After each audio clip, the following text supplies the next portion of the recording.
আপনি কি শিখতে চান তওবা কিভাবে করে? খুব সহজ, কোনো হুজুর লাগবে না, কোনো কোরআন খতম লাগবে না, কোনো কাউকে দাওয়াত দেওয়া লাগবে না। দিন হতে হবে জরুরি নয়, রাত হতে হবে জরুরি নয়, নামাজের সময় হতে হবে জরুরি নয়, জরুরি নয় ওযু থাকতে হবে। তওবা এখন এখানে করা যায়। মানে রিটার্ন। তওবা মানে কি? রিটার্ন মানে ফিরে আসা। ধরেন একটা লোক জিনা করে, সে বলে যে না আস্তাগফিরুল্লাহ, আল্লাহ আমাকে ক্ষমা করুন, আমি আর জিনা করব না। এই লোক তওবা করেছে। এই লোক কি করেছে?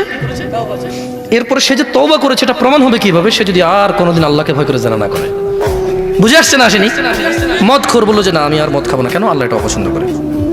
তো এটা কিভাবে মানে তওবা বলে গণ্য হবে? যখন সে আর এই কাজ করবে না, যখন সে আর এই কাজ।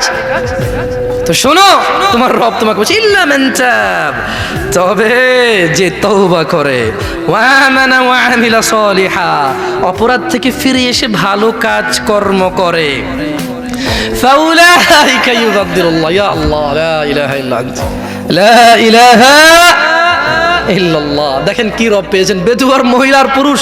কোরআনটা পড়ো, দেখো কি পেয়েছো, কার থেকে দূরে। মা গররাকা বিরাব্বিকাল কারীম ইয়া নাস, কিসে তোমার এত দয়ালু রব থেকে তোমাকে দূরে রেখেছে? কি তোমার রবের দয়া দেখবে? বলছেন যে ফাউলাইকা ইউবাদদিরুল্লাহু সাইয়্যাতিহিম হাসানাত, বলছেন যে আল্লাহ তোমার অপরাধকে নেকিতে পরিবর্তন করে দেবে। তোমার জিনা এটা নাকি নেকি হয়ে যাবে, তোমার মদ এটা নাকি নেকি হয়ে যাবে, তোমার অন্যায় অপরাধ এটা নাকি সওয়াব হয়ে যাবে।